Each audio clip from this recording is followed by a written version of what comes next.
Assalamu alaikum. I am Adnan Shoaib, faculty member at ComSci Institute of Information Technology, and today is our lecture number 11 regarding the course Cost Accounting MGT 231. Today we are going to start the chapter number 10 regarding determine how the cost behave. What are the behavior that exist with the cost? हम हर दफा कहते हैं जी cost linear move कर रही है, cost quadratic move कर रही है. ये cost linear quadratic किस तरह क्यों move कर रही है, क्या reasons हैं? हम किस तरह आइडेंटिफाई करते हैं कॉस्ट इज मूविंग लीनियर और कॉस्ट इज मूविंग क्वाड्रेटिक और कॉस्ट इज मूविंग पॉलिनोमियल और cost is moving non linear. That we are going to see कि हम यहाँ पे किस तरह आइडेंटिफाई चीजों को कर सकते हैं. So that is we are going to study the determine how cost behave. Readings जैसे मैंने पहले भी बताई थी वही बता रहा हूँ. Chapter number 5 cost accounting managerial emphasis 14th edition by Horngren. That is the basic reading. Furthermore, chapter number 5 of managerial accounting 12th edition by Garrison, that is also being in the supportive with it. So these two readings are very good. Do read for that ताकि आपको further इसमें references मिल सके, further details मिल सके, because everything wouldn't become cover in the slide.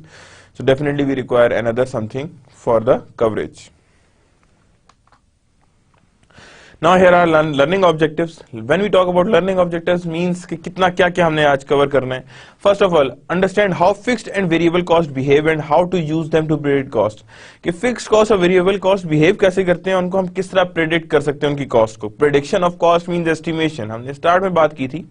Cost accounting हमेशा predictions और estimations की बात करती है. किसी बात करती है प्रेडिक्शंस एंड एस्टिमेशंस की बात करती है. देयर इज आल्सो एग्जिस्ट कि हाँ जी how cost behave and how they have the behaviour in overall you can say in analysis. Use a scatter graph plot to diagnose cost behaviour. हम एक scatter graph भी draw करेंगे. Scatter graph is something like this. If I am going to draw it like this, if this is the plot, if I am going to point each and every point, तो वो इस तरह की कोई बनाता है. इसे नॉर्मली कहा जाता है that is known as scatter graph. इसे कहा जाता है क्या? Scatter graph. Analyse a mixed cost using a high low method. कि मिक्स्ड कॉस्ट को कैसे मैनेज करना है, उसका हाई-लो मेथड क्या होता है, कैसे यूज करता है. ऑलरेडी हमने cost volume and profit relationship में ये देखा है कि हाई एंड लो मेथड क्या होता है, हम किस तरह से इसे अप्लाई करते हैं और किस तरह से हम इसे यूज करते हैं. Prepare an income statement using the contribution format, यानी कि हम लोग इनकम स्टेटमेंट बनाएंगे जिसमें हम कंट्रीब्यूशन मार्जिन फॉर्मेट यूज करेंगे. Analyse mixed cost using the least square regression method. Mixed cost को कैसे एनालाइज किया जाता है? बाय यूजिंग द एओएलएस और ऑर्डिनरी लीस्ट स्क्वेयर मेथड या least square regression method. So that we are going to study with our learning objectives. So starting with it, cost function. A cost function is a mathematical representation of how cost changes with the change in level of activities relating to cost. For example, if I would say that total cost equals to 3000 plus 2q plus 3q square. Now q is what? q is level of activity. कि किस level की level of activity की जा रही है और किस level of की एक्टिविटी के बाद ये हमारे सामने चीजें नजर आ रही हैं. So that means Q is stands for level of activity. This is on the square, not on this side. तो लेवल ऑफ एक्टिविटी यानी this is known as the cost function कि जिसमें आप हर चीज देख रहे होते हैं. बट गौर से देखें तो इसमें स्क्वायर टर्म इन्वॉल्व है. वो क्या शो करती है कि that it is not a linear terms, it is actually a non linear term. ये क्या है? नॉन लीनियर टर्म्स पे आ रही हैं बिकॉज एक square is involve. That means the change is doubling sometimes और something negative would be converted into the positive. तो that is total cost 3000 plus 2q plus 3q square. 3000 is you can say easily कि that it's a fixed cost because अगर हमने कोई production नहीं की तो जो कॉस्ट हमें पड़ती रहेगी that is obviously known as fixed cost. Cost terminologies के ऑलरेडी देख चुके हैं. Variable cost, cost that changes in total in relation to some chosen activity और आउटपुट. यानी cost that changes in total in relation to some activity, some chosen activity और output. कि जो cost activity के साथ या चोजन एक्टिविटी या chosen output के साथ चेंज होती रहे उसे हम क्या कहते हैं? That is known as variable cost. Fixed cost क्या होती है? Cost that do not change in the total in relation to some chosen activity और आउटपुट. वो कॉस्ट जो चेंज ना हो in total in relation to some chosen activity, यानी activity के साथ जो कॉस्ट चेंज नहीं हो रही, that is known as fixed cost. उसे क्या कहते हैं हम? Fixed cost. मिक्स्ड कॉस्ट क्या होती है? Cost that have both fixed cost and variable cost component is also known as semi variable cost, या उसे कहते हैं mixed cost. Cost that have both things, fixed भी आ रही है जिसके अंदर वेरिएबल भी एग्जिस्ट कर रहा है। जब दोनों चीजें एग्जिस्ट कर रही है तो उसे हम क्या कहते हैं, that is known as semi variable cost. क्या कहते हैं उसे हम, semi variable cost. Cost function की कुछ असम्पशंस ली जाती हैं। व्हाट आर द, देखिए जब भी हमने कोई मॉडल बनाना है, कुछ भी बनाना है, तो याद रखिएगा हम हमेशा क्या करते हैं, कुछ असम्पशंस लेते हैं। वो असम्पशंस जो भी ली जाती है उन्हें कहा जाता है कॉस्ट फंक्शंस की assumptions. Variations in the level of single activity, a cost driver, यानी variations in level of single activity, the cost explains the variation in the related total cost। यानी हम ये assume करते हैं कि सिंगल एक्टिविटी परफॉर्म हो रही है और जो भी वेरिएशन उसके अंदर आएंगी वो टोटल कॉस्ट पे फर्क डालेंगी, यानी जो भी वेरिएशन उसके अंदर एग्जिस्ट करेंगी वो सारी सारी क्या करेंगी, कॉस्ट फंक्शन पे डिफर करेंगी, यानी कॉस्ट ड्राइवर्स को नजर आएगी, यानी कि वेरिएशंस नजर आएंगी on total cost. Cost behaviour is approximately by a linear cost, यानी cost behaviour is approximated by a linear cost function with the relevant behaviour, यानी हम अज्यूम करते हैं कि द रिलेशनशिप इज लीनियर। क्या अज्यूम करते हैं हम, द रिलेशनशिप इज लीनियर और with in the relevant range, जो ऑलरेडी हमने पढ़ा भी था कि हमने क्या कहा था कि रेलेवेंट रेंज में हमेशा कॉस्ट फंक्शन क्या रहता है, लीनियर रहता है, means it remains the straight line. वो क्या रहता है, स्ट्रेट लाइन रहता है, that means it's a linear function in a relevant range. Graphically the total cost versus the level of single activity, graphically the total cost versus the level of a single activity related to the that cost is a straight line within the relevant range, यानी कि total cost जो है वो single activity के against in a relevant range it always remains the straight line, यानी उसके दौरान वो क्या रहता है, बिल्कुल straight line रहता है और उसी के straight line के हिसाब से ही हम इसकी वैल्यूएशन करते हैं। Means we are assuming that cost is a linear function। हम क्या assume कर रहे हैं, cost is a linear function। Bridging accounting and statistical terminology, जारी बात है हम थोड़ा साथ साथ देखते जाना है, क्योंकि हम लोग जब भी हम बात कर रहे हैं कि इसकी एस्टिमेशंस करनी है तो एस्टिमेशंस इन्वॉल्व स्टैटिस्टिक्स। तो हम देखेंगे कुछ स्टैट्स की टर्म। वेरिएबल कॉस्ट हमेशा याद रखिए क्या कहलाएगा, स्लोप। फिक्स कॉस्ट हमेशा क्या कहलाएगा, इंटरसेप्ट। और मिक्स कॉस्ट क्या कहलाएगा, लीनियर कॉस्ट फंक्शन। क्या कहलाएगा वो, linear cost function. Again repeating, variable cost related to slope, fix cost related to intercept, mix cost related to linear cost function. किससे रिलेट कर रहा है वो, लीनियर कॉस्ट फंक्शन से रिलेट कर रहा है, यानी लीनियर कॉस्ट फंक्शन जैसे ही चेंज होगा वो यहां पे उसी के हिसाब से चीजें नजर आएंगी। Now the linear cost function याद रखिएगा, a plus B X Y equals to a plus B X. Y is your dependent variable, a is intercept. a क्या होगा, इंटरसेप्ट होगा। B is slope of a line, जिसे हम कहते हैं variable cost per unit, and X is the production, यानी cost driver. Production कह लें या जो कॉस्ट को कंट्रोल कर रहे हैं, जो कॉस्ट को कंट्रोल कर रहे हैं, तो उसे हम कहते हैं that is related to production. तो that means that is known as cost driver. इसे क्या कहते हैं हम, कॉस्ट ड्राइवर्स हैं, कॉस्ट ड्राइव करते हैं और कॉस्ट को जिस तरह ड्राइव किया जाता है वो सामने नजर आ रहा होता है। Linear cost function illustrated. अब देखें पैनल में अब क्या आ रहा है, गौर से देखिए, पैनल ए बी एंड सी। पहले बात करें वेरिएबल कॉस्ट, बिल्कुल स्ट्रेट लाइन है, तो इसका स्लोप जब निकालेंगे तो slope coefficient is variable cost 5 पर फून मिनट यूज, तो दैट इज योर स्लोप। यानी ये जो है यहां पे हमने क्या कहा, ये स्लोप निकाल ली है। वे फिक्स कॉस्ट की तरफ आए, फिक्स कॉस्ट में हमने जो स्ट्रेट लाइन शो करी, that means 10,000 is your fixed cost. क्या है, 10,000 आपकी फिक्स्ड कॉस्ट है और फिक्स्ड कॉस्ट उसी के हिसाब से रन करी, यानी कांस्टेंट और इंटरसेप्ट इज 10,000, यानी कि 10,000 है और ये फिक्स्ड कॉस्ट, ये पूरा area that is known as fixed cost. और मिक्स्ड कॉस्ट कैसे आ रही है वो देखें, यहां पे इंटरसेप्ट आ रहा है, that is showing fixed portion of जो इंक्लूडेड है, और जो उसके बाद जो वेरिएशन है that is known as variable, यानी इन दोनों का कॉम्बिनेशन बनाएंगे तो उसे हम क्या कहेंगे, that is known as mixed cost, क्योंकि वो इन दोनों को कॉम्बिनेशन है ना। और जो यहां पे ये फाइंड हो रहा है, ट्राइंगल जो फाइंड कर रहा है slope, that is known as slope coefficient, यानी $2 पर minute use, that is known as fixed cost. इसे क्या कहते हैं हम, that is known as fixed cost, यानी ये हमारी क्या है, फिक्स्ड कॉस्ट है, जो फिक्स्ड कॉस्ट सामने एग्जिस्ट कर रही है। Criteria for classifying variable and fixed component of cost, यानी क्लासिफाइंग किस तरह कर रहे हैं हमने, वेरिएबल कंपोनेंट और फिक्स्ड कंपोनेंट ऑफ कॉस्ट को। Choice of object, first of all it depends on choice of different objects may result in different classification of same cost, यानी डिफरेंट ऑब्जेक्ट्स जो होते हैं, हर तरह के जो डिफरेंट ऑब्जेक्ट्स हैं वो different classification of same cost चाह रहे होते हैं, यानी डिफरेंट जितने भी कॉस्ट ऑब्जेक्ट हैं उनकी क्लासिफिकेशन ऑफ कॉस्ट जो है वो सेम भी हो सकती है और डिफरेंट भी हो सकती है, यानी कि may result in different classification of same cost, कि एक तरह की कॉस्ट है लेकिन हर बारी या हर ऑब्जेक्ट के लिए वो डिफरेंट तरीके से क्लासिफाई हो रही है, और डिफरेंट तरीके से जब क्लासिफाई हो रही है तो that would be the same cost को हम डिफरेंट तरीके से क्लासिफाई कर सकते हैं। Then the next one is the time horizon. हमें दूसरी चीज कौन डिवाइड करेगी, that is time horizon. The longer the period, the more likely to cost will be variable। जितनी लेंथ यानी जितने लॉन्ग टर्म के लिए कॉस्ट होगी, याद रखिएगा, उतनी ही चांसेस ये हैं कि वो वेरिएबल कॉस्ट होगी। क्या होगी वो? वेरिएबल कॉस्ट होगी। रेलेवेंट रेंज क्या है? बिहेवियर इज प्रेडिक्टेबल, यानी बिहेवियर जो होता है वो predictable only with in this brand of activity, यानी वेरिएबल बिहेवियर जो होता है प्रेडिक्टेबल होता है लेकिन एक सर्टेन ब्रांड ऑफ एक्टिविटी। मैं कहता हूं suppose this is your cost function. अब मैं कहता हूं एक ये एक्टिविटी का लेवल है, एक ये एक्टिविटी का लेवल है और एक ये एक्टिविटी का लेवल। तो इसके दौरान क्या होगा? योर रेंज ऑफ एक्टिविटी, जिसमें बिहेवियर क्या होगा? प्रेडिक्टेबल होगा, और with in a band of activity से क्या कहते हैं हम? बैंड ऑफ एक्टिविटी, यानी इस एक्टिविटी के दौरान आपका बिहेवियर क्या रहेगा?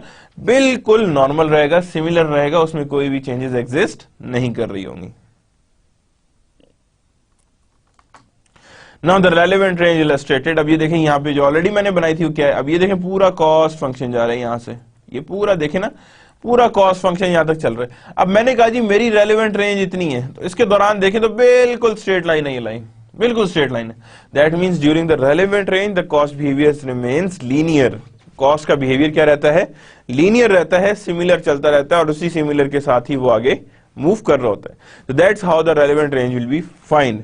यानी कि डायरेक्ट मैन्युफैक्चरिंग लेबर कॉस्ट जो है वो वाई एक्सिस पे, और स्नोबोर्ड प्रोड्यूस प्रोडक्शन, यानी क्या चीज? प्रोडक्शन जो है वो है ऑन एक्स एक्सिस। किस पे है? वो एक्स एक्सिस पे लाई कर रही है। But on the relevant range the cost remains the same. Cause and effect as it relates to cost drivers. Cause and effects as it relates to the cost driver. Cause and effect क्या होते हैं जो cost driver से relate करते हैं? The most important issue in estimating a cost function is determining whether cause and effect relationship exists between the level of an activity and the cost related to that level of activity. यानी कि जिस level की जिसके साथ आप relationship find करें, आप कह रहे हो जी प्रोडक्शन के साथ कॉस्ट ऊपर जाती है या सर्विसेज प्रोवाइड करने से कॉस्ट ऊपर जाती है, आपने पहले ये फाइंड करना है क्या प्रोडक्शन इस वाकई में रिलेट करी सर्विस या प्रोडक्शन से, या बिल्कुल ही नहीं रिलेट कर रही। Because when we talk about a product cost definitely वो प्रोडक्शन से रिलेट कर रही है, लेकिन when we talk about a period cost वो प्रोडक्शन से रिलेट नहीं करेगी। क्यों नहीं करेगी? बिकॉज अगर वो प्रोडक्शन से रिलेट करेगी तो then there is issue involve कि क्या क्या एक्टिविटीज इन्वॉल्व हो सकती हैं या क्या क्या चीजें हैं जो बीच में एग्जिस्ट कर रही हैं। तो दैट मीन्स कि हम यहां पे इजीली कह सकते हैं cause and effect relationship exist करना between activity and the cost, that is the important thing. और ये आपको सबसे पहले आइडेंटिफाई करना पड़ता है कि वेदर देयर एग्जिस्ट और नॉट, यानी ये चीज एग्जिस्ट करती भी है या नहीं करती। Cause and effect as it relates to cost driver. The cause and relationship might arise as a result of, यानी कॉज एंड इफेक्ट किस वजह से राइज हो सकता है? The reason is a physical relationship between level of activity and cost. कि physical relationship को आपको पता हो जी, हाँ ये प्रोडक्शन होगी तो ऑब्वियसली कॉस्ट ऊपर जाएगी। That means there exist a physical relationship. क्या एग्जिस्ट कर रहा है वहां पे? फिजिकल रिलेशनशिप ऑलरेडी एग्जिस्ट कर रहा है। कॉन्ट्रेक्चुअल एग्रीमेंट में भी उसकी वजह से भी cause and effect relationship exist करे, या knowledge of operation that is also being a source of finding the cause and effect relationship might rise. यानी इन सारी चीजों की बेस पे हम क्या करते हैं? Cause and effect relationship arise होता है, यानी कॉज एंड इफेक्ट रिलेशनशिप हमारे सामने नजर आ रहा होता है। तो दैट मीन्स या तो फिजिकल रिलेशनशिप हो, या कॉन्ट्रेक्चुअल एग्रीमेंट हो, या नॉलेज ऑफ ऑपरेशन हो। क्या हो हमारे पास? नॉलेज ऑफ ऑपरेशन हो। Note, high correlation connection between the activities and cost does not necessarily means causality। अगर मैं कहूं कि दो एक्टिविटीज हैं जिनके बीच में हाई कोरिलेशन आ रहा है, तो दैट मीन्स उनके बीच में, इसका मतलब ये नहीं कि कॉजलिटी एग्जिस्ट कर रही है, because it should be dependent on the theory. देखें कोरिलेशन, ये जितने भी स्टैटिस्टिकल टर्म है ये तो डेटा को देख रहे हैं ना, that doesn't mean the theory. For example I would say कि हाँ जी आप कहते हो जी दिसंबर होता है, ठंड क्या नाम है, सियाचिन में बंदे जो है वो ज्यादा मरना शुरू हो जाते हैं, हम सपोज ये कहते हैं, और दिसंबर में जो है जाहिर बात है डीप फ्रीजर की भी सेल जो है वो कम हो जाती है। बोथ थिंग्स आर सेम, हम लोग दोनों चीजें सामने ले। अब इससे क्या रिलेशनशिप निकलेगा? हाँ जी, बिकॉज डीप फ्रीजर कम सेल हो रहे हैं इसीलिए बंदे मर रहे हैं सियाचिन में। Is it so? क्या ये रिलेशनशिप एग्जिस्ट कर सकता है? नो। डाटा सपोर्ट करेगा इसे, डाटा आंसर भी निकालेगा कोरिलेशन, लेकिन थ्योरी उसे सपोर्ट नहीं करेगा, बिकॉज थ्योरी को सपोर्ट करने के लिए उसे फर्दर थियोरेटिकल बेसिस चाहिए। डाटा तो आप कुछ भी डाल दो, रिलेशनशिप निकालने की कोशिश करेगा, but the data that would be inserted that should be related to the theory, theory से रिलेट करना चाहिए, थ्योरी को सामने रखते हुए ही उसे आगे लेके चलना चाहिए। कॉस्ट एस्टिमेशन मेथड है कुछ, इंडस्ट्रियल इंजीनियरिंग मेथड है, कॉन्फ्रेंस मेथड है, अकाउंट एनालिसिस मेथड है, क्वांटिटेटिव एनालिसिस मेथड है, हाई लो मेथड है, रिग्रेशन एनालिसिस है। ये सारे के सारे मेथड हैं जिसके थ्रू हमने कॉस्ट एस्टिमेट करनी है और उस कॉस्ट को हमने एस्टिमेट करके चीजों को सामने लेकर आना है, यानी these are required for the estimations of cost, यानी कॉस्ट इसी की बेस पे एस्टिमेट होंगी। First is industrial engineering method, then conference method है, देन अकाउंट एनालिसिस मेथड है, देन क्वांटिटेटिव एनालिसिस मेथड है, then high low method and then regression analysis है। These are the whole methods. Quantitative analysis method के अंदर दो method आ रहे हैं, that is high low method and regression analysis method. बाकी मेथड जो है that is may be of the qualitative nature, कुछ होते हैं क्वालिटेटिव नेचर के होते हैं, कुछ क्वांटिटेटिव नेचर के होते हैं, लेकिन हर एक की नेचर वेरी कर रही होती है, डिफरेंट होती है on the basis of their overall calculations. First of all, talking about the industrial engineering method, estimates cost function by analyzing the relationship between input and output in physical term. यानी किसकी base पे करते हैं कि input और output की क्या relationship है इन फिजिकल टर्म, उसी की बेस पे हम क्या करते हैं, कॉस्ट फंक्शन को एस्टिमेट करते हैं। क्या करते हैं हम, कॉस्ट फंक्शंस को एस्टिमेट करते हैं, यानी पहले एनालाइज करते हैं relationship between inputs and outputs in physical term, यानी इनपुट्स और आउटपुट्स के बीच में एक फिजिकल टर्म में देखते हैं कि क्या रिलेशनशिप्स एग्जिस्ट कर रहे हैं। Include and time and motion studies, क्या करते हैं, time and motion studies include होती हैं। Very thorough and detailed but also costly and time consuming, यानी बहुत थॉरो और डिटेल्ड होती हैं but at the same time costly and time consuming भी होती हैं, यानी कॉस्टली और टाइम कंज्यूमिंग भी एग्जिस्ट कर रही होती। Also called work measurement method, क्या कहते हैं इसे, वर्क मेजरमेंट मेथड भी इसे हम कहते हैं। That means estimate the cost function by analyzing, estimate the cost function by analyzing the relationship between inputs and outputs in physical terms, यानी relationship को identify करेंगे in physical terms, inputs and outputs, includes time and motion studies, क्या करते हैं, includes time and motion studies, कि जो भी time और मोशन स्टडीज है उसको स्टडी किया जाता है कि क्या टाइम आ रहा है, कितना मोशन रिक्वायर्ड है और कितनी ओवरऑल हमें रिक्वायरमेंट है। Very thorough detailed and detailed but also costly and time consuming, ये बहुत थॉरो होती है but time consuming at the same time. Also called work measurement method, इसे क्या कहा जाता है, वर्क मेजरमेंट मेथड भी कहा जाता है। Now the next one is the conference method. क्या है ये conference method, estimates cost function on the basis of analysis and opinion about cost and their driver gathered from various department of companies. Now अब देखें, जब इसमें opinion आ गई तो इसका मतलब क्या हुआ कि यहां पे हम क्वालिटेटिव नेचर की बात कर रहे हैं। किसकी बात कर रहे हैं, क्वालिटेटिव, यानी हर चीज अब नंबर पे बात नहीं हो रही, बेस्ड ऑन ओपिनियंस हो रही है। क्या आप डिफरेंट लोगों से ओपिनियंस लेते हैं कि क्या कॉस्ट के ड्राइवर्स हैं और वेरियस डिपार्टमेंट ऑफ कंपनी से ये ओपिनियन लेते हैं कि ये ओपिनियन हमारे पास एग्जिस्ट कर रही है और उस ओपिनियन के हिसाब से हम चल रहे हैं। पूल्स एक्सपर्ट नॉलेज, क्या करता है यहाँ पे, एक्सपर्ट नॉलेज को हम ओपिनियन के थ्रू कंप्लीट सामने लाने की कोशिश करते हैं कि जो भी हमारे पास पूरा पूल है एक्सपर्ट नॉलेज का, उसको यूज करते हैं और उस पूल के थ्रू हम लोग नॉलेज को सामने लाने की कोशिश करते हैं, यानी हम लोग एक्सपर्ट नॉलेज को सामने लेकर आते हैं। Reliance on opinion still make this method subjective, यानी कि हमने क्या किया, यहाँ पे रिलायंस ऑन ओपिनियन है ना, रिलायंस ऑन ओपिनियन आ गई है, तो दैट मींस ये मेथड क्या है, सब्जेक्टिव नेचर का है रादर देन ऑब्जेक्टिव नेचर का। बिकॉज अगर ऑब्जेक्टिव नेचर का होता तो सामने नजर आता कि हाँ जी there exist certain you can say numbering form, यहां पे सिर्फ और सिर्फ किसकी बात की जा रही है, that is of the opinion की बात की जा रही है। किसकी की जा रही है यहाँ पे बात, ओपिनियंस की जा रही है, और ओपिनियंस को ही यूज करते हुए हमने फर्दर कॉन्फ्रेंस मेथड के थ्रू हमने निकालने हैं इसकी कॉस्ट एस्टिमेशन। यानी आप 5-6 लोग मिलकर बैठे, हर एक अपनी राय दे रहा हो और उस राय के ऊपर कहा जा रहा हो कि अच्छा ये राय ठीक है, ये राय गलत है, ये राय ठीक है या ये राय गलत है, यानी हर राय के ऊपर आप बात कर रहे हो कि ये राय इस तरह की हो सकती है या इस तरह की हो सकती है। तो that means we are going to see each and every point के क्या सब्जेक्टिव मेथड्स एग्जिस्ट कर सकते हैं।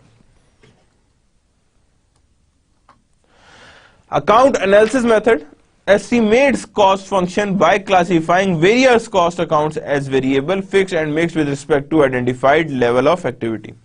Is reasonably accurate, cost effective and easy to use but is subjective.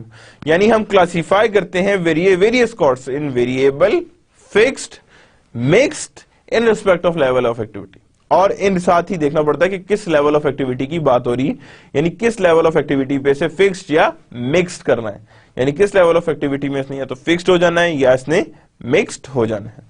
In reasonably accurate, cost effective and easy to use, यानी reasonably accurate भी होता है, cost effective भी होता है, इजी टू यूज भी होता है, बट सबसे इंपॉर्टेंट क्या चीज है, that is subjective in nature. क्या है वो?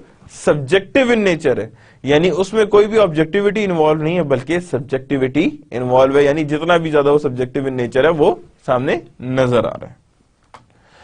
Qualitative analysis use formal mathematic analysis to fit cost function to a past data observation, यानी कि मैथमेटिकल हम लोग जो है वो मेथड यूज करते हैं जिसके अंदर हम पास्ट जो कॉस्ट का डेटा है उसको फिट करते हैं उस फंक्शन के अंदर ताकि वो फ्यूचर के रिजल्ट्स बता सके.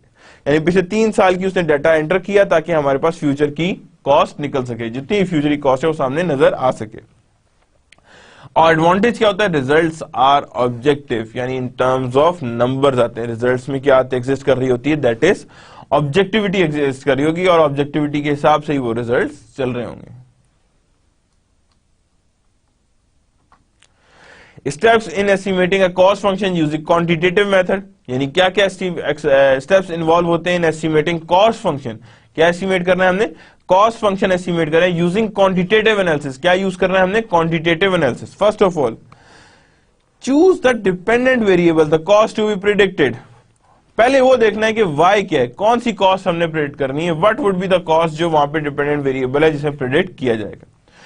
आइडेंटिफाई द इंडिपेंडेंट वेरिएबल और कॉस्ट ड्राइवर. क्या चीजें हैं जो कॉस्ट को ऊपर या नीचे कर रही हैं, क्या रीजंस हैं, कौन सी चीजें हैं जो कॉस्ट को ऊपर या नीचे की तरफ लेकर आ रही हैं. तो that means identify the cost driver. हम क्या करेंगे? इंडिपेंडेंट या कॉस्ट ड्राइवर्स को हम आइडेंटिफाई करेंगे. इन अदर वर्ड्स डिपेंडेंट मिल गया, अब हमने क्या फाइंड करना है? इंडिपेंडेंट वेरिएबल फाइंड करना है. collect data on dependent variable and cost drivers, यानी collect data on dependent variable and इसके क्या कहते थे? independent variable. That is also being known as independent variable. Then the next one is the plot the data. क्या करना है हमने? Data की प्लॉटिंग करनी है. estimate the cost function using, यानी प्लॉट किया डेटा, उसके बाद estimate the cost function using high-low method और रिग्रेशन मेथड, यानी फिर उसके बाद आपने कॉस्ट फंक्शन को एस्टिमेट करना है आइदर यूजिंग रिग्रेशन एनालिसिस और high-low method. Evaluate the cost driver of the estimated cost function, यानी कि उसकी कॉस्ट ड्राइवर्स को हम इवेल्युएट करें for of the estimated cost function, यानी एस्टिमेटेड कॉस्ट फंक्शन के लिए कॉस्ट ड्राइवर्स को हम इवेल्युएट करेंगे किस तरफ कॉस्ट ड्राइवर्स जा रहे हैं. Now the sample cost and activity plot. अब सैंपल कॉस्ट और एक्टिविटी प्लॉट क्या है? यहां पे देखें कॉस्ट ड्राइवर्स क्या रखे हैं उसने? मशीन आवर्स रखे हैं. अब यहां मशीन आवर्स हैं, यहां indirect manufacturing labour cost, indirect manufacturing labour cost, यानी कि इनडायरेक्ट मैन्युफैक्चरिंग लेबर कॉस्ट इतने और मशीन आवर्स, और लेबर कॉस्ट किस पे डिपेंडेंट होगी? On the basis of machine hours. अब यहां पे क्या हुआ? हर पॉइंट को हमने प्लॉट कर लिया. क्या किया हमने? हर पॉइंट को प्लॉट कर लिया. जो जो पॉइंट जहां लाइक कर रहा था हमने कहा जी ये कॉस्ट है. अगर 60 यूज होंगे तो इतना होगा, 61 यूज होंगे तो हमारी कॉस्ट इतनी है, 65 यूज होंगे तो हमारी कॉस्ट इतनी है, और 64 यूज होंगे तो 68 यूज होंगे तो हमारी कॉस्ट इतनी है. यानी हर कॉस्ट के हिसाब से हमने क्या किया? इसे हमने एलोकेट कर दिया या इसको हमने सामने असाइन कर दिया. Next coming towards the high-low method. High-low method की तरफ आ रहे हैं. Simplest method of quantitative analysis. ये क्या है? Simplest method of quantitative analysis uses only the highest and lowest observed value. यानी क्या चीजें सामने आती हैं? Simplest method of quantitative analysis, यानी सिंपलेस्ट मेथड है क्वांटिटेटिव एनालिसिस का, uses only highest and lowest observed value. यानी कि अगर मैं ये कहूं तो that is highest and that is lowest, तो कहता है सिर्फ हाईएस्ट एंड लोएस्ट वैल्यूज को यूज करते हुए आपने इन्हें कैलकुलेट करना है इन हाइलो मेथड में. इसीलिए that is known as simplest quantitative method. कैसे आ रहा है? हाइलो मेथड प्लॉट है. अब यहां पे देखें रेलेवेंट रेंज ये आ रही है, आपके पास ये आ रही है high low line use to revise cost on for वीके, that is high low method, and high low line using data of exhibit 10.3, यहां पे आ रहा है जी, ये वाली लाइन आ गई है। अब यहां पे देखें, ये दोनों आ गई लाइनें, यहां पे एक लाइन ये कि यहां पे, और यहां पे दोनों क्या कर रही, इंटरसेक्ट कर रही, that is known as relevant range. ये क्या चीज है, रेलेवेंट रेंज है, जिसके ऊपर हमने ओवरऑल चीजें जो है वो कैलकुलेट करके सामने रखी हुई है। Steps in high low method है, हाई लो मेथड के अंदर स्टेप्स क्या होते हैं, first of all calculate the variable cost per unit of an activity, यानी हमने सबसे पहले क्या करना है, variable cost per unit of an activity को कैलकुलेट करना है। तो variable cost per unit of activity क्या होगी, that is something there, cost associated with highest level, cost associated with lowest level, highest level activity level and lowest activity level, कि highest activity level कितना था और lowest level of activity कितना था, यानी cost associated with highest level of activity minus cost related to lowest level of activity, and highest level of activity level minus lowest activity level, कि जो भी highest level of activity है उसी को साथ attain करें हम लोएस्ट लेवल ऑफ एक्टिविटी, यानी उससे भी सामने लिख के हम लोग लोएस्ट लेवल ऑफ एक्टिविटी भी आइडेंटिफाई कर सकें। Next one, calculate the total fix cost, क्या करना है, calculate total fix cost, total cost from either the highest और lowest level of activity, variable cost per unit of activity into activity associated with above total cost equals to the fix cost, यानी total cost from either highest and lower minus variable cost into activity associated with the above total cost, कैसे आएगा, यानी मतलब total cost minus variable cost into activity, so that is known as fixed cost, इसे क्या कहते हैं हम, that is known as fixed cost, इसे हम कहते हैं ये fixed cost exist कर रही है। summarize by writing the linear equation, यानी y क्या है हमारे पास, वे कॉस्ट है fix cost plus variable into activity, यानी y equals to FC plus variable cost into x, यानी x is your overall activity level, ये क्या कहलाता है आपका एक्टिविटी लेवल कहलाता है, ये वेरिएबल कॉस्ट है and that is known as fix cost, कि वो तीसरी क्या है, that is known as are fixed cost. Now moving towards the regression analysis, के regression analysis क्या है और कैसे वर्क करता है। Regression analysis is a statistical method to measure the average amount of change in the dependent variable associated with the unit change in one or more independent variable, यानी कि unit amount कितना change आता है independent variable by increasing or decreasing one unit of one or more independent variable, यानी एक या एक से ज्यादा independent variable को अगर 1% से ऊपर या नीचे चूज किया जाए तो हमारे पास ओवरऑल क्या इफेक्ट आता है। In more accurate than the high low method, ये क्या है, एक्यूरेट ज्यादा है as compare to high low method, यानी हाई लो मेथड से ये ज्यादा एक्यूरेट है, because the regression equation estimate cost using information from all observation, यानी कि वो एस्टिमेट करता है cost using information from all observation, the high low method using only 2 observation, यानी हाई लो मेथड में क्या होता है, एक टॉप की उठाई एक बॉटम की, लेकिन जब रिग्रेशन की बात करते हैं वो हर पॉइंट की वैल्यू उठा रहा होता है, हर जगह की वैल्यू उठा रहा होता है, तो दैट मींस वहां पे क्या होता है, उसके अंदर ज्यादा एक्यूरेसी आ जाती है, because that is taking into account each and every small piece of it, यानी हर स्मॉल पीस को वो आराम से डिडक्ट कर रहा है, यानी उसे सामने नजर आ रहा है। Now there exist types of regression, types of regressions कौन कौन सी एग्जिस्ट कर रही हैं। First of all is simple regression, estimates the relationship between the dependent variable and one independent variable, जब भी हम one independent variable की बात करेंगे that means it's a simple regression, क्या कहेंगे उसे हम, that is known as simple regression। और जब मल्टीपल की बात करते हैं, estimate the relationship between the dependent variable and 2 or more independent variable is known as your overall multiple regression, क्या कहते हैं उसे हम, मल्टीपल रिग्रेशन कर रहे होते हैं, यानी कि जो डिपेंडेंस है वो dependent variable is not dependent on single independent variable but actually 2 और मोर देन 2 वेरिएबल्स जो इंडिपेंडेंट कहलाएंगे, उन पे भी डिपेंडेंसी एग्जिस्ट करी, यानी उन पे भी ये डिपेंड हो सकता है और उन्हीं के हिसाब से ये फर्दर आगे मूव कर सकता है। दैट मींस कि रिग्रेशन कितनी टाइप का एग्जिस्ट करता है, one is simple and other one is multiple, यानी सिंपल रिग्रेशन एग्जिस्ट कर रहा है, मल्टीपल रिग्रेशन एग्जिस्ट कर रहा है। फर्क क्या है दोनों में, इंडिपेंडेंट वेरिएबल का, सिंपल में एक इंडिपेंडेंट वेरिएबल होता है, मल्टीपल में एक से ज्यादा भी हो सकते हैं, more than one there exist an independent variable. Simple regression model plot, simple regression model plot कौन सी है, अब ये देखें। अब यहां पे जब मॉडल प्लॉट किया हमने सिंपल रिग्रेशन, तो याद रखिएगा ये क्या है, ये भी एक स्कैटर डायग्राम है। देखें सारी की सारी क्या आ रही है, पॉइंट स्कैटर डायग्राम में आ रहे हैं, यानी this is something that is being scattered, ये स्कैटर डायग्राम में आ रही है। And that line is known as regression line. A line passing through scatter plot, passing through scatter plot is known as regression line। क्या कहते हैं उसे हम, regression line। तो ये भी क्या कहलाएगी, that is also being known as regression line।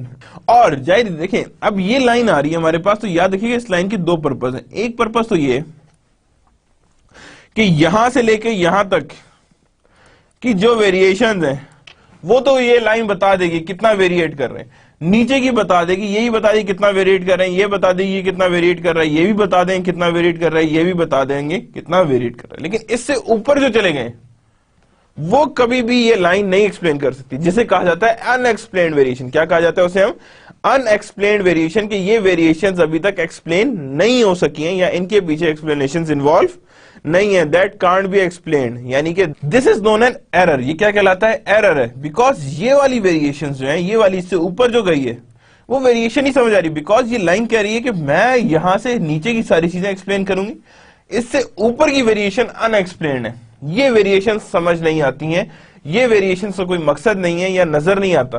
तो that means these all variations are known as residual error और रेजिडुअल टर्म, या that is also being known as error term. इसे क्या कहा जाता है, that is known as error term, क्योंकि ये लाइन जो है ये अपने नीचे या अपने से यहां तक की तो वेरिएशन शो कर रही है, लेकिन इससे ऊपर की वेरिएशंस आइडेंटिफाई नहीं हो रही, बिकॉज उसमें कोई वेरिएशंस एग्जिस्ट नॉर्मली तौर पे कर नहीं रही है, या अगर एग्जिस्ट कर रही होती तो वो नजर आती है। And that is being in the part of relevant range. किसके अंदर बात हो रही है, ये रेलेवेंट रेंज के अंदर बात हो रही है। रिग्रेशन लाइन, अब ये देखिए आंसर क्या आ रहा है रिग्रेशन लाइन का, $300.98 and 10.31x। Now that means this is known as fixed cost and that could be the variable cost, and that is the activity level। x is known as activity level, यानी x का दूसरा नाम क्या है, that is known as activity level। Alternate regression plot क्या है, अब यहां पे देखें, अब वहां पे अगेन लाइन है, ये लाइन इससे नीचे की सारी वेरिएशन एक्सप्लेन कर रही है, लेकिन इससे ऊपर की कोई वेरिएशन एक्सप्लेन नहीं कर रही।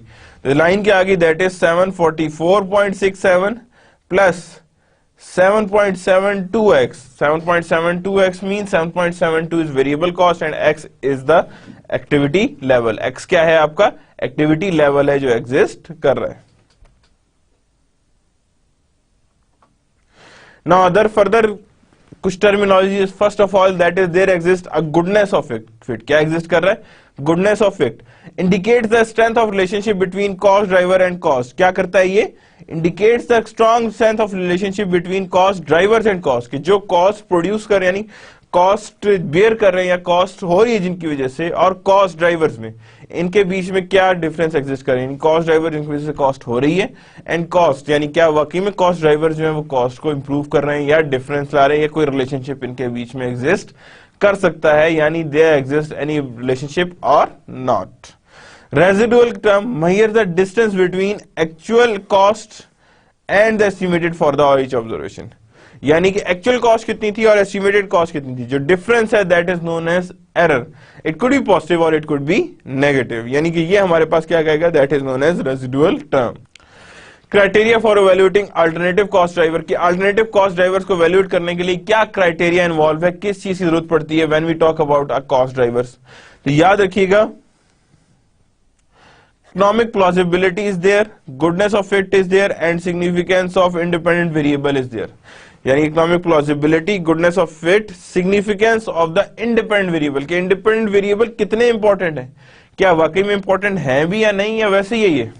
So that we are going to see कि क्या क्राइटेरिया होना चाहिए for cost evaluating the cost driver, कि क्या क्या अल्टरनेटिव कॉस्ट ड्राइवर्स हैं और उनको हम लोग किस तरह से एक्सप्लोर कर सकते हैं। इकोनॉमिक प्लॉजिबिलिटी, के इकोनॉमिकली वो बिल्कुल सही हो। Goodness of fit, that means के that should be on the line with the estimations and significance of independent variable. That means कि independent variables का आपको पता हो, because जब आपको independent variables का पता होगा तो that means it could be of a significance nature. Non linear cost function की बात करते हैं तो नॉन लीनियर कॉस्ट फंक्शन किस किस के होंगे? That means it's of economies of scale, quantity discount, step cost function, resources increase in lot size not individual. यानी कि कॉस्ट स्टेप फंक्शन क्या है? Resources increase in lot sizes, यानी resources जो है वो लॉट्स के हिसाब से इंक्रीज करते हैं, नॉट इन इंडिविजुअल यूनिट्स, यानी इंडिविजुअल यूनिट्स में वो नहीं देख रहे होते. लर्निंग कर्व का लेबर आर कंज्यूम डिक्रीज, यानी कि labour are consume decreases as worker learn their job and become better at them, यानी कि worker learn their job and become better than them. यानी learning curve labour are consume decreases as, यानी कि labour are जो है वो decrease करते हैं as worker learn their job, यानी कि वेरिएबल्स कॉस्ट कम हो जाती है जैसे लोग जो है वो काम को सीख जाते हैं. एंड बिकम बेटर और देम, यानी कि कई दफा उनसे अपने ये जो हैं मेंटर्स हैं उससे भी ऊपर की तरफ निकल के आ जाते हैं. First then experience curve. Experience curve आता है broader implication of learning curve that includes downstream activities including downstream activities including market and distribution. किसको इंक्लूड करके? मार्केट एंड डिस्ट्रीब्यूशन को इंक्लूड करके. That means the broader application of learning curve that includes downstream, यानी कि border image है learning curve का that includes downstream activities including marketing and distribution, यानी कि वहां जाके हमने मार्केटिंग एंड डिस्ट्रीब्यूशन आइडेंटिफाई करनी है कि ये हमारे पास मार्केटिंग है और ये आपकी ड्यूरेशंस एग्जिस्ट कर रही हैं. Then non linear cost function illustrated. अब यहां पे देखें effect of quantity discount on slope coefficient, कि जैसे हमने क्वांटिटी डिस्काउंट दिया तो स्लोप कोएफिशिएंट पे क्या फर्क पड़ा? तो slope coefficient is $10. Slope coefficient कितना है? $10 है. यानी जैसे ही आपने जो है वो discount slope coefficient of a direct material cost function है that would be seen. Variable cost function. अब ये वेरिएबल कॉस्ट है. अब गौर से देखें तो ये जो ये आ रहे हैं ना that is known as cost behaviour. ये क्या है हमारे पास? कॉस्ट बिहेवियर है. Now linear approximation of cost behaviour, यानी ये जो हमने इसके ऊपर जो लाइन ड्रॉ की है that is known as linear approximation of cost behaviour. कि किस तरह का कॉस्ट बिहेवियर हम प्रेडिक्ट कर सकते हैं, क्या चीजें जरूरी हैं for evaluating the overall cost, यानी कॉस्ट को इवैल्यूएट करने के लिए क्या क्या चीजें इंपॉर्टेंट हैं. Steps for fixed cost function. Actual cost behaviour, cost behaviour actual कितना है वो पीक पता लगी $900 पे इतना है, $600 पे इतना है, $300 पे इतना होगा. So that means actual cost behaviour that we are going to see कि क्या कॉस्ट बिहेवियर है और किस तरह से कॉस्ट बिहेवियर एग्जिस्ट कर रहे हैं.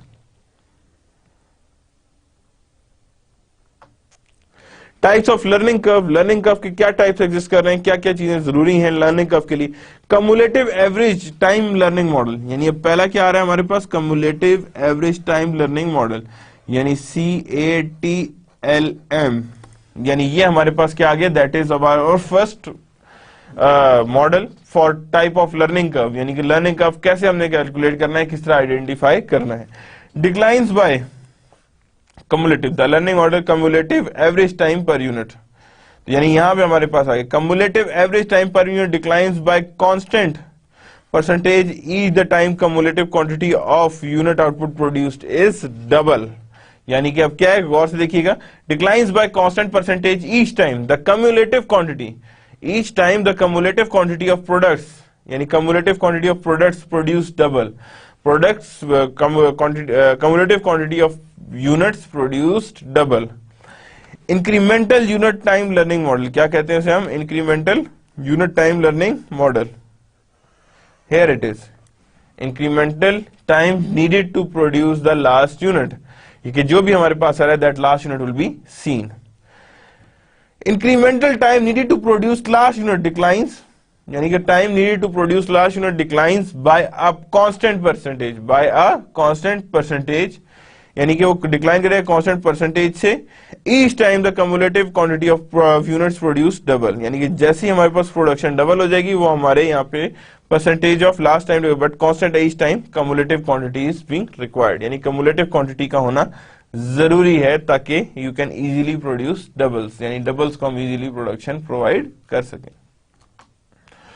Now sample cumulative average time model, यानी अब सैंपल देखें कम्युलेटिव एवरेज टाइम मॉडल कैसे आता है।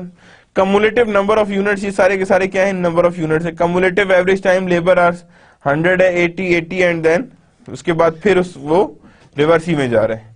सो दैट मीन्स हमारे पास जो लेबर आवर थे हमने उससे क्या किया, उसे डिवाइड करते गए हैं। And after division cumulative total times labour hour, cumulative total time labour hour के जो भी cumulative total time labour hour है that could be easily be seen, ये कम्युलेटिव टाइम लेबर आवर क्या है और किस तरह से वर्क करता है। अब यहां पे क्या है जी, देखें जी, COLA एंड COLB, यानी हमारे पास जितने भी आएंगे वो सारे के सारे क्या आ गए, रॉड्स, क्या नाम है उसे, वो आ गए, that is overall labour hours आ गए, यानी कि हमने इन्हें मल्टीप्लाई करके अपनी कॉस्ट आइडेंटिफाई कर ली। क्या कर ली हमने, कॉस्ट आइडेंटिफाई कर ली, यानी जो भी कॉस्ट है वो नजर आ रही। Individual units time for x unit labour our, यानी एक्स यूनिट लेबर आवर के लिए क्या है, यानी इंडिविजुअल यूनिट में टाइम फॉर एक्स यूनिट, यानी एक यूनिट बनाने के लिए कितना इंडिविजुअल के पास टाइम होता है, तो इंडिविजुअल के पास फुल कंप्लीट टाइम होता है 100,000 जो उसकी स्टार्ट की सैलरी चल रही है। उसके बाद है जी 60 एंड ऑल दैट, 60, 50.63, 45.31 एंड 41.82। तो ये सारी की सारी क्या है, these are known as individual units. क्या है, ये हमारी इंडिविजुअल यूनिट्स है और इंडिविजुअल यूनिट्स कुछ इसी किस्म के होते हैं, इसी तरह ही वर्क करते हैं। Here it is, you can see the Excel formula that is being put, जिसके बाद हमारे पास ये आंसर आया। तो do learn it, Excel को आपने लर्न करना है, because without Excel you can't do many things. The mathematical relationship underlying the cumulative average learning model is y is equal to ax raised to power b, ax raised to power b, यानी कि y equals to ax raised to power b।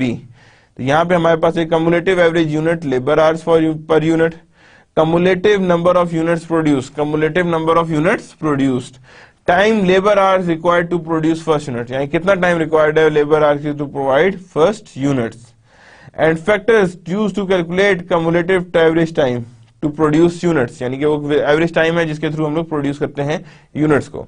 The value of B is calculated by, किस तरह value of B calculate की जाएगी, ये देखें, here it is, in cleaning featuring in learning curve almost percentage in decimal form, यानी कि learning curve की percentage क्या होगी, डेसिमल फॉर्म में, डिवाइडेड बाय ln of 2, किससे करना है हमने, नेचुरल लॉग ऑफ 2, यानी इसके बीच में जो भी हमारे पास रिलेशनशिप है वो सामने नजर आ रहा होगा, यानी सामने नजर क्लियर होगा। Now further incremental unit model, अब किसकी बात कर रहा है वो, इंक्रीमेंटल यूनिट मॉडल की बात कर रहे हैं कि यूनिट मॉडल में क्या होगा। तो यहाँ पे क्या आ रहा है, इंडिविजुअल यूनिट्स आ रहे हैं, these are all again the same thing. यहाँ पे हमने कहा जी, यहाँ पे हमारे पास ये चीज आ रही, ये आ रही, ये आ रही, यहाँ पे जहाँ पे जैसी रेट फर्क हो रहा है हमने कहा जी ये। तो cumulative total time labour hour निकाल लिए, cumulative average time per unit labour hour, यानी cumulative average time per labour hour और कम्युलेटिव टोटल टाइम, दो चीजें निकाल रहे हैं हम, एक टोटल टाइम निकाल रहे हैं और हम एक एवरेज टाइम निकाल रहे हैं। तो दोनों को हम लोग आमने सामने देख रहे हैं कि वो कितना किस जगह और कैसे लाई कर रहा है। तो that means we are going to see both, हम वो दोनों को देखेंगे कि कौन सा वाला किधर आ रहा है, यानी एवरेज टाइम को भी देखेंगे, कम्युलेटिव टोटल टाइम को भी देखेंगे, ठीक है ना। Again on the right side the same explanation is given as we have discussed in the previous class. Time learning model comparative plot, यानी कि जब टाइम को कैसे लर्न किया जाता है, टाइम के अगेंस्ट वो प्लॉट्स कैसे किए जाते हैं, किस तरह की वो स्कैटर प्लॉट्स बनते हैं या किस तरह की लाइंस बनती हैं, that we are going to see कि जब हमने वहां ये ओवरऑल लर्निंग देख ली टाइम लर्निंग, तो नाउ वी आर मूविंग कि हाँ जी इसमें कैसे लाइंस को हम वेरी कर सकते हैं।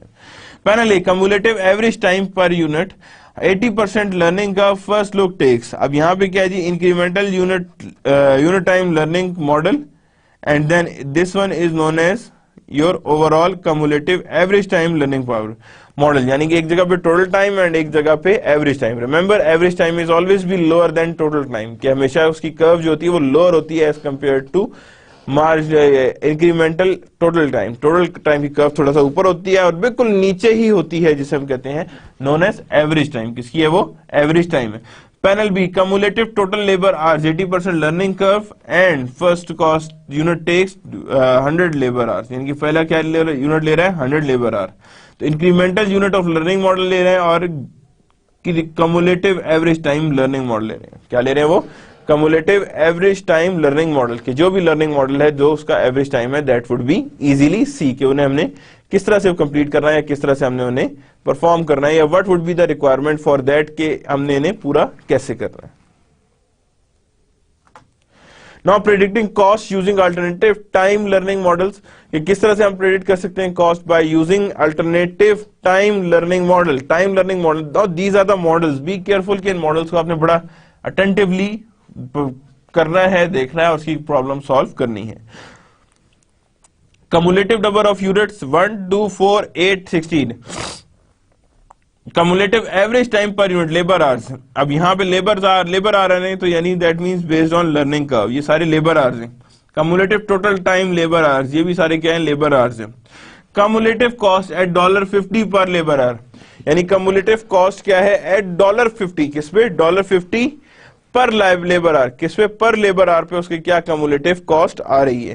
तो जब कम्युलेटिव कॉस्ट को ढूंढ रहे हैं तो दैट मींस कि वी आर गोइंग टू सी कितनी कम्युलेटिव कॉस्ट एग्जिस्ट कर रही है। तो जब हम लोग कम्युलेटिव कॉस्ट से किया तो दैट मींस कि ये हमारे पास रिजल्ट्स आए हैं। Now moving towards the additions to cumulative cost, क्या क्या कम्युलेटिव कॉस्ट में एडिशंस हो सकते हैं। तो जब एडिशंस हो रहे हैं दैट मींस 5000 के addition on number of unit first, 3002, 483, 7000, 8 and 10, 16000, 12228, कितना है वो 12228। That's how we are going to predict the cost using alternative time learning models. किसको यूज करते हुए, टाइम लर्निंग मॉडल को यूज करते हुए we can easily see them कि यहां पे क्या चीज किस तरह से लाई कर रही है।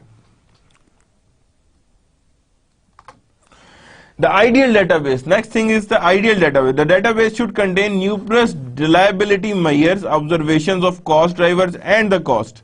यानी कि database क्या है, should contain numerous reliability measures. यानी कि ये वो database है जिसमें बहुत ज्यादा डाटा पड़ा होता है और very well authentic source से पता होता है। Observations of a cost and the cost. Cost drivers and the cost. यानी कि measure करें numerous reliability measures, observations of the cost drivers and the cost.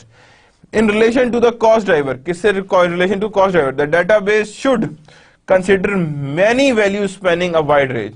कि अच्छा ठीक है कॉस्ट ड्राइवर तो अपनी जगह है लेकिन बहुत सारी चीजों पे मैनेजर को खुद भी ध्यान रखना है that wouldn't be seen, जो सामने नजर नहीं आई हुई थी। यानी कि that should be considered many value spanning in a wide range, कि बहुत कम वैल्यू से आती हैं और बहुत कम स्पैन ऑफ टाइम के लिए या और आती हैं, because that is the whole relationship between cost driver and the cost database, यानी cost driver cost database कैसे exist कर रहा है। Now the data problem exists, time period for measuring the dependent variable, यानी time period for measuring the dependent variable does not match the period for measuring the cost driver। यानी कि वो कह रहा है कि dependent does not match the period for measuring cost behavior, कि आप जो time period लगा रहे हैं for measuring the dependent variable does not match the period for measuring the cost behaviour, की यानी जिस टाइम वो काम करना चाहिए उस टाइम को ये मैच नहीं कर रहा। वो किस टाइम करना चाह रहा है dependent variable, when they have a overall you can say a time और यू हैव अ पीरियड और you have a cost driver, otherwise before that you can't go for it. Then fix cost are allocated as if they are available, यानी fix cost को allocate किया जाएगा जैसे ही वो variable से normal होते हैं। डाटा आर इधर not available for all observations, की यानी सारी ऑब्जर्वेशंस के लिए डाटा अवेलेबल ना हो, आर नॉट इन और यूनिफॉर्मली फॉर्म रिलायबल, यानी कि डाटा इधर जो है वो नॉट रिलायबल हो फॉर ऑल, और observations are not uniformly reliable, यानी कि वो या तो किसी काम का ना हो या उसकी जो बीच में ऑब्जर्वेशंस हैं that is not uniformly reliable, यानी वो यूनिफॉर्मली रिलायबल नहीं है, यानी उसमें यूनिफॉर्मली रिलायबिलिटी एग्जिस्ट नहीं कर रही। Extreme values of cost observations occurs from error in the recording cost, यानी कि एक्सट्रीम वैल्यूज की observations values of observations occurs from error, यानी कि जितनी भी ऑब्जर्वेशंस हैं उसकी ज्यादातर valuations based on your opinion या ऑब्जर्वेशंस होंगी। आप ऑब्जर्व करोगे तो कोई चीज गलत या सही बताओगे ना, that means that's good one कि फ्रॉम एरर आप ये आइडेंटिफाई करते हो कि ऑब्जर्वेशंस कैसी आ रही हैं, यानी रिकॉर्डिंग किस किस्म की है। That's why they are saying extreme value of observations occur from errors, यानी extreme value of observation कहां से आती है, from errors, यानी error से आती है in recording cost, किसमें से आती है, in recording cost। This is there is no homogeneous relationship between cost driver and individual cost, कि एक ही जगह की तरह मूव करें, in dependent variable there is no rule for that कि मे बी जो कॉस्ट ड्राइवर है वो डिफरेंट तरीके से मूव करो, कॉस्ट डिफरेंट तरीके से मूव करो, depending on variable and cost pool. किस पे डिपेंड करे होंगे, वेरिएबल या कॉस्ट पूल में। A homogeneous relationship exists when each activity whose costs are included in the independent variable has the same cost driver। यानी जिस मर्जी हेड पे डाल दो उनके कॉस्ट ड्राइवर्स सेम रहेंगे, उनके कॉस्ट ड्राइवर्स में उनके कोई भी चेंजेस एग्जिस्ट नहीं करी। अब ये देखें ना, a homogeneous relationship exists when each activity whose costs are included in dependent variable। यानी जैसे ही homogeneous relationship exist करेगा, हर वो एक्टिविटी जो who has included in the dependent variable, किसमें आ रहे हैं वो डिपेंडेंट वेरिएबल में आ रहे हैं, whose costs are included in dependent variable has same cost driver। यानी जितने भी डिपेंडेंट वेरिएबल्स हैं उन सारों के कॉस्ट ड्राइवर क्या होना चाहिए, एक ही होना चाहिए, सेम होना चाहिए, किसी का वेरीड ना आ रहे हो cost drivers for that purpose. Now the data problem, the relationship between cost driver and cost is not stationary. क्यों नहीं होता stationary, because both are highly related. जब दोनों हाईली रिलेटेड है दैट मीन स्टेशनरी करना पड़ेगा और हमें यह शो करना पड़ेगा कि that the current value is not dependent on the previous value, that is known as your overall stationarity. कि जब भी आप स्टेशनराइज करते हैं आप क्या कहते हैं जी, करंट जो है यानी जो रिलेशनशिप है कॉस्ट ड्राइवर और कॉस्ट में, वो रिलेशनशिप स्टेशनरी है, एक जैसा है, उस रिलेशनशिप में स्टेशनराइजेशन एग्जिस्ट कर रही है। Inflation has affected cost, the driver और बोथ। यानी इन्फ्लेशन ने किस किस को चीज अफेक्ट किया, कॉस्ट को भी किया है, ड्राइवर को भी किया है और बोथ दोनों चीजों को भी एग्जिस्ट किया है। Types of cost behaviour pattern, cost behaviour pattern किस किस किस्म के हैं और कैसे एग्जिस्ट करते हैं, किन किन चीजों पे बेस करते हैं cost behaviour. Recall the summary of cost behaviour discussion from earlier chapter.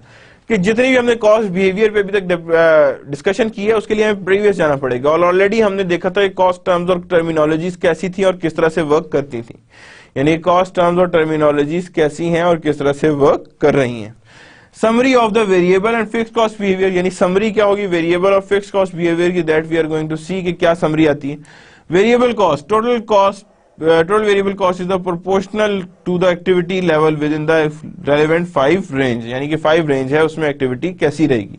यानी कि in total cost is the proportional to an activity। किसको, एक्टिविटी को proportional, यानी कि जैसी एक्टिविटी बढ़ती है ओवरऑल टोटल कॉस्ट भी इंक्रीज करती है with in the relevant range. लेकिन ये कब तक वर्क करेगा, जब तक आपकी एक रेलिवेंट रेंज रहेगी उस कॉस्ट कर्व की, यानी जितनी देर तक वो रेलिवेंट रहेगा उस वक्त तक उसकी कॉस्ट चलती रहेगी। Now activity based there exists units produced। activity based में क्या है, units produced, miles driven, labor hours, machine hours। the a measure of what caused the incurrence of variable cost। यानी कि वो measure जो बताए कि हाँ जी इतना इतना हमारे पास incurrence of variable cost exist कर चुकी है, यानी ये variable cost हैं जो exist कर रही हैं। True variable cost example, variable cost example किस किस्म की है देखिएगा। True variable cost example, the variable cost is the cost whose total dollar amount varies in direct proportion to the change in the activity level। यानी उसकी जो overall आपके पास जो एक्टिविटी लेवल है उसके डॉलर अमाउंट इजीली डिफर कर जाएंगे या वेरी कर जाएंगे, बिकॉज वो कभी एक ही डायरेक्ट प्रोपोर्शन में नहीं ले रहा क्लासेस भर के, डिफरेंट ऑन द मेकअप ही चल रहा है। That means a minute stocked, total long distance telephone bill, यानी मिनट स्टॉक्ड, यानी हमने कहा जी कि that is the linear function that exist. ये लीनियर फंक्शन है जो एग्जिस्ट करता है, यानी जिसकी बेस पे हम एवेल्युएशन या एनालिसिस प्रोवाइड करते हैं। Then per unit variable cost per unit remains the same over wide range of activity. अच्छा वहां पे देखें तो वहां पे फिक्स कॉस्ट ने आपकी ओवरऑल जिसे कहते हैं ना कि फिक्स्ड एसेट्स को भी मूव किया, लेकिन वेरिएबल कॉस्ट अगर आ जाएगी remains the same over the wide range of activity. यानी वेरिएबल कॉस्ट ऐसी होगी जिसमें आपकी जो ओवरऑल यूनिट्स हैं वो सेम रहेंगे over wide range of activity. किस पे, वाइड रेंज ऑफ एक्टिविटी में दैट हैपेंस, ये हमेशा वाइड रेंज ऑफ एक्टिविटी में ही होगा। Then variable cost per unit example, the variable cost remains constant, यानी variable cost remains same if expressed on per unit basis। the cost per unit talked is cost, यानी कि is constant, यानी कि जो cost per unit है जो talked also that is also being talked is known as constant। for example 10% per unit, अब 10% 1 per unit है, पर मिनट क्या है, मिनट टॉक्ड यहां पे, एंड दैट मीन्स कि वहां पे हम लोग प्लॉटिंग कैसा करेंगे, एक साइड पे नहीं, एक्स एक्सिस में योर ओवरऑल जिसे कहते हैं हम के मिनट स्टॉक्ड आ जाएंगे, और वाई एक्सिस में आ जाएगा पर यूनिट टेलीफोन बिलिंग। क्या आ जाएगा हमारे पास, पर यूनिट टेलीफोन बिलिंग के जो भी हमारे पास टेलीफोन बिलिंग है वो उसमें नजर आ रहा होगा। एक्सटेंट ऑफ वेरिएबल कॉस्ट क्या है जी, the proportion of variable cost differs across organisations, यानी proportion of variable cost that differs across various costs. For example, a public utility with large investment in equipment will tends to have fewer variable costs. यानी a public utility है that is installing large investment equipment that will have that tends to have a fewer variable cost, यानी जिनके पास fewer variable cost हो। अब manufacturing company कौन use करेगा ये, manufacturing company will often have many variable cost. Manufacturing company में बहुत छोटी छोटी वेरिएबल कॉस्ट होती है, सामने नजर आ रही है, जिसे कहते हैं ना कि वो दिखाई नहीं देती है आपकी ओवरऑल बिल्स पे। A service company will normally have a high proportion of variable cost, यानी सर्विस कंपनी के लिए ज्यादा डेंजर है कि उसके पास हमेशा high portion of variable cost सामने रहता है। अब merchandising company usually will have a high proportion of variable cost, उनके पास क्या चीज आ रही है, high proportion of variable cost, like cost of sales, यानी कि high proportion of variable cost आ रही है जैसे कॉस्ट ऑफ सेल्स, यानी merchandising activities usually will have high proportion of variable cost, यानी क्या आ रही है वो high proportion of variable cost आ रही है, लाइक कॉस्ट ऑफ सेल्स, क्या है वो, cost of sales. Now merchandising companies, there also exist a merchandising companies, cost of goods sold is there. Manufacturing companies, direct material, direct labor and variable overheads that exist. Merchandising and manufacturing, omission, shipping and clerical cost such as invoicing, यानी कि यहाँ पे हम क्या कर रहे हैं, machine commissions, shipping cost यानी commissions भी exist कर रहे हैं, shipping cost भी exist कर रहे हैं and clerical cost भी exist कर रही है, क्या कर रही है, clerical कॉस्ट एग्जिस्ट करी। Service department, supplies, travel and clerical, यानी कि ये सारी चीजें हैं जो उसके पास अभी पहुंचनी है, यानी that is required by the service companies. ये कौन रिक्वायर कर रहा है, these are required by the service companies. True variable cost is there, direct material is a true और प्रोपोर्शनली वेरिएबल कॉस्ट, यानी डायरेक्ट मटेरियल जो है वो हमेशा प्रोपोर्शनली वेरिएबल कॉस्ट है, because the amount used during a period will have vary in different proportion of level of production, यानी because the amount और use during a period, यानी वहां पे क्या करें, वेरिएबल कॉस्ट जो है वो ठीक आ रही है, लेकिन because the amount use during the period, जो भी अमाउंट यूज की जाएगी during the period will vary in direct proportion, यानी the amount use during a period will vary in direct proportion to the level of production activities, यानी हर level के लिए उसकी डिफरेंट प्रोपोर्शंस एग्जिस्ट कर रही होंगी। You can see over here that is known as your overall direct portion.